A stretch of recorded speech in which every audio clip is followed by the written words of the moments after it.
We recently got the chance to catch up with Ross Gomez of Post, Texas. On January 22nd of 2026, Ross caught ShareLunker number 685, weighing 14.74 pounds. It was confirmed the next day that Ross had caught the same bass that he had caught and turned into the program twice previous to this. His first encounter with this giant bass was on February the 10th of 2023 when he caught her and she hit official scales at 13.22 pounds. 2 years and 2 days later, on February the 12th, 2025, Ross would catch the bass again at 14.78 pounds. We were so intrigued by Ross's story that we reached out to him and asked for an interview so that you guys could hear it from his perspective. Thank you for taking the time to talk with us, Ross. Take us back to the very first time you caught this Legacy Class bass and turned her into the Texas Parks and Wildlife Toyota ShareLunker program. Yeah, so the first time I caught her, I remember the day it was cold, like it is today. I mean, it was chilly. We didn't have any snow or anything like that, but I remember the temperature right. It was like 26 degrees. The wind was blowing like 20 miles an hour out of the north. It was a clear day, and I'm talking, it was cold, like wind chill.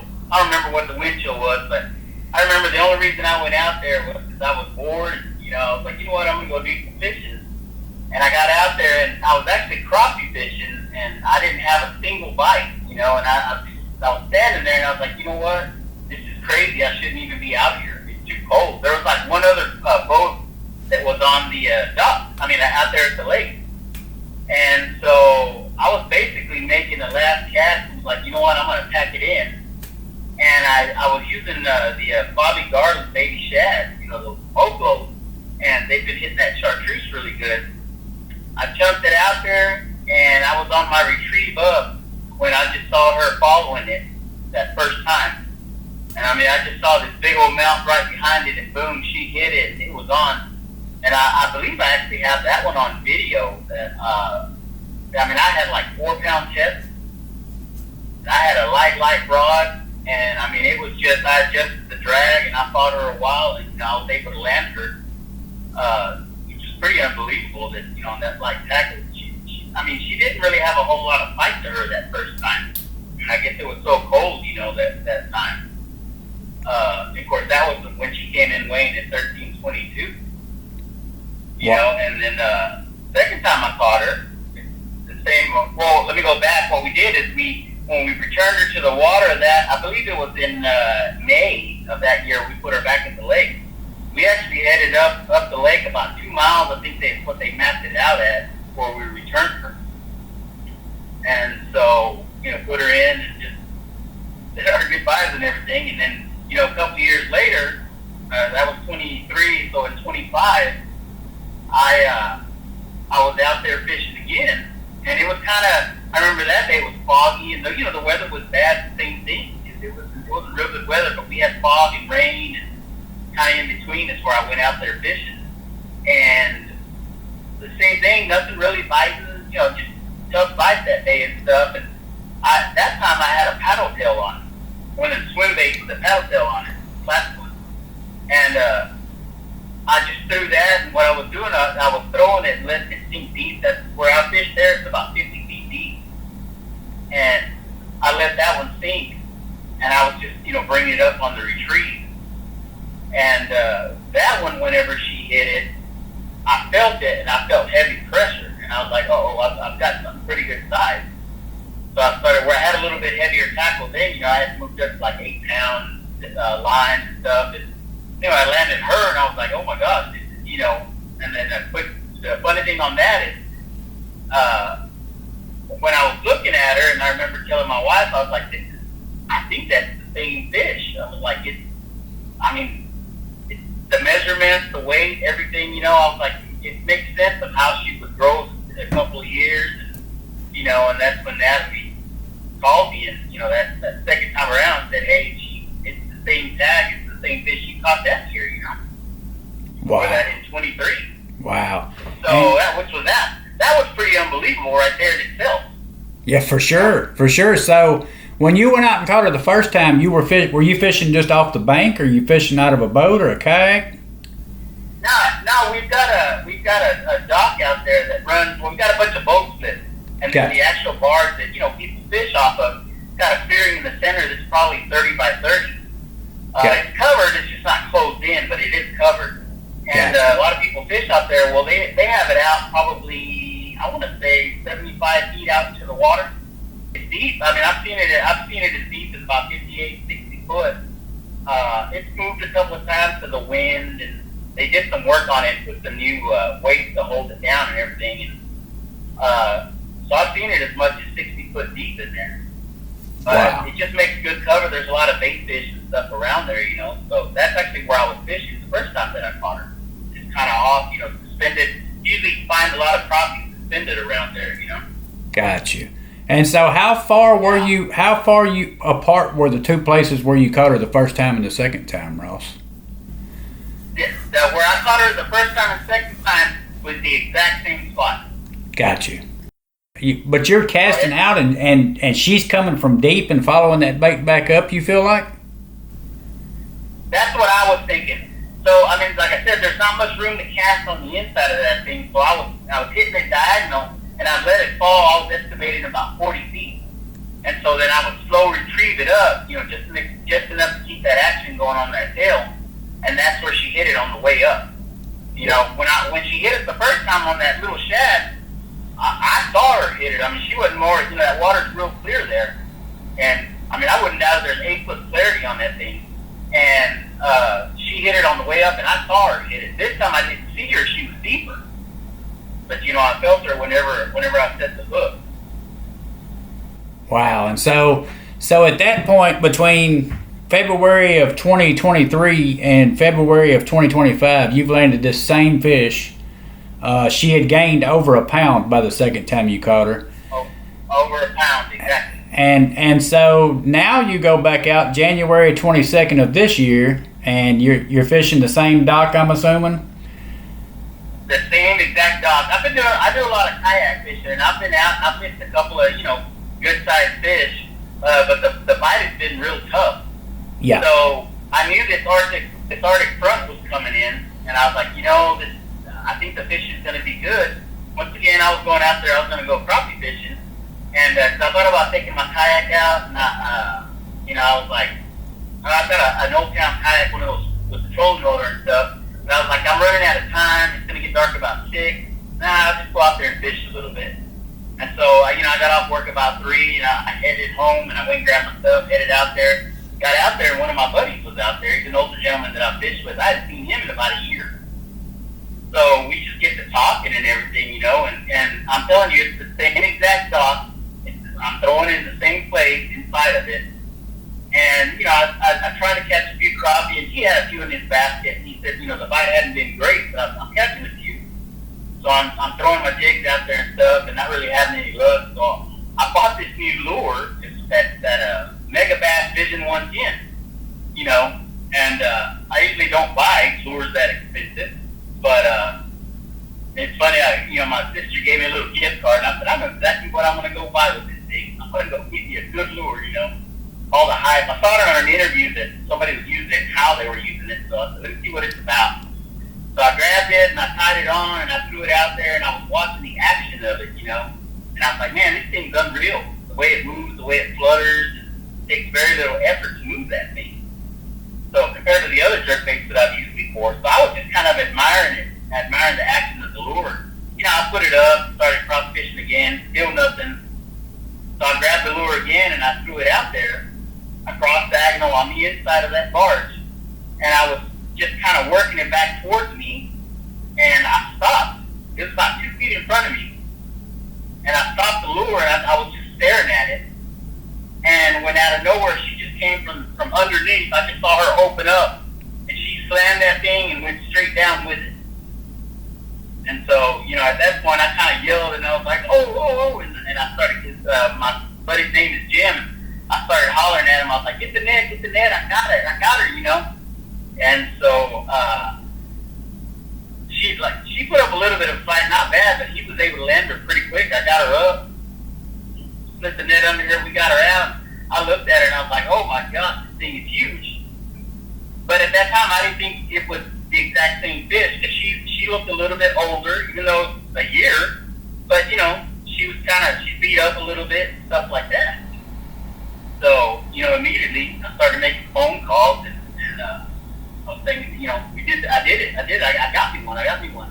I had no idea though, same fish, It's amazing to me. In all the research that I've done on big bass and even a lot in Texas, I know the angler Kyle Hall had 3 ShareLunkers that he turned in, but I've never heard of anybody catching the same team class fish 3 times. The same person catching it 3 times. But I've talked to some people, and I've, of course, you read the comments and things like that. I try not to, but people are like, well, I mean, pretty amazing, but considering he knows where he released it, and I'm like, the thing is, every time we released this fish 2 times, it's been at least 2 miles away in a different part of the lake. The second time we released her, we put her about the same distance, but in a different part. It's still on the west side, but a different location. And somehow she manages to make her way back to that dock. Wow. And, I was talking to some people, and several people have told me, there's a big bass. I've seen it on my fish finder and stuff. I've seen some big returns and everything, and I'm like, well, there's something big in there. And, my buddy's like, yeah, we've seen her, come out and stuff like that. But the amazing thing to me is what I'm trying to tell everybody. I'm like, there's 100 people that fish that dock probably. I don't want to say 1,000, but there's 100 people that fish there all the time. If that fish has been hanging around, I mean, that's one thing, but I'm like, why did she hit my lure at that time? I mean, I have no idea why. That's what still, it's hard for me to believe. I'm like, I wasn't purposely fishing for her. I was more admiring the action of the lure, just staring at it, and just like, that's a great lure. When out of nowhere, she just came and hit it. Yeah, it's absolutely amazing that fish has ate for you 3 times, and that's a legacy class fish. I mean, most guys fish their whole lives and never catch one fish that size, Yeah. And so how long was it after you caught her the 3rd time that you found out for sure that it was the same fish that you'd caught the first 2 times, Ross? The very next day, yeah, she told me, she said, hey, she goes, when we get back, they picked her up about 9 o'clock. And I know that the team from Amarillo picked her up north of here. And so it took them a couple hours to get here. She met them halfway, because that bunker where they keep them at, they call it the lunker bunker, is about 7 hours from us. So it's over towards Dallas. So she met them somewhere halfway. She said, we'll get back about 4:30 in the morning. She said, we're going to wand that fish. She asked me, she said, do you think it's the same one? And I said, the more and more I stare at it and look at it, I don't think it is. I said, she looked like a completely different fish. So she said, I'll text you. Is it okay to I said, yeah, I'm up for work early, 4:45, go ahead and text me. But I hadn't heard from her till about 10:30, 11 o'clock that morning. And she just said, call me. And so I was like, uh-oh. So I called her, and she's like, hey, it's the same fish. She's like, when we weighed whatever they use, she's like, that tag is the identical tag. Wow. And so she was pretty excited about it. I was just kind of quiet, and I was like, that's crazy. It's still unreal to me, Yeah. It's still unreal. Yeah, it seems so unreal because, so you're not, my first assumption, and I think it probably is most people's first assumption, and that's why I want to talk to you, is that you were casting to a specific piece of cover that fish lived on. So she's just in that area, and she just happened to eat your bait 3 different times on 3 different occasions over the course of 4 years. Over the course of 4 years, yeah, and we talk a lot about the fishing around that area. Like I said, I've been, all different parts of the lake and everything, had good success. But, there's a lot of shad. There's giant pools of shad underneath those boats. I mean, I see them all the time. So I'm like, we have a hard time catching them. We'll see schools of crappie. They're hard to catch just because, I'm like, they got real food. They don't need our jig we're throwing at them, or, the little minnows that, they don't need that food. They have plenty of food. Heck, every time you catch them, their belly's full and they're spitting out, shad. Yeah. So I would assume that's why there's, she hangs around there, because, little fish attract bigger fish, But why that specific spot, I don't know. But there's no specific location. It's just the the inside of if you Google Earth it, you can find it, and it's the inside of just a floating barge they have out there. And like I said, it's covered, but it's got about a 30 by 30 cutout on the inside. And, everybody kind of fishes from that area right there.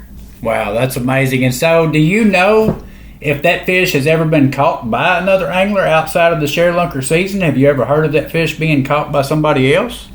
Outside, no. I've never. I've seen some big fish there. A lot of guys try to say, well, the big fish are right there because that's where they turn them loose on the tournaments. And I was like, well, that's a theory, but I've seen a lot of the tournaments go around there. I don't see very many big fish, 10 pounds plus being turned out there. Yeah. That's the thing. Not that it couldn't happen, but even a good 4 or 5 pounder is going to take another 5 years to grow 10 pounds, maybe.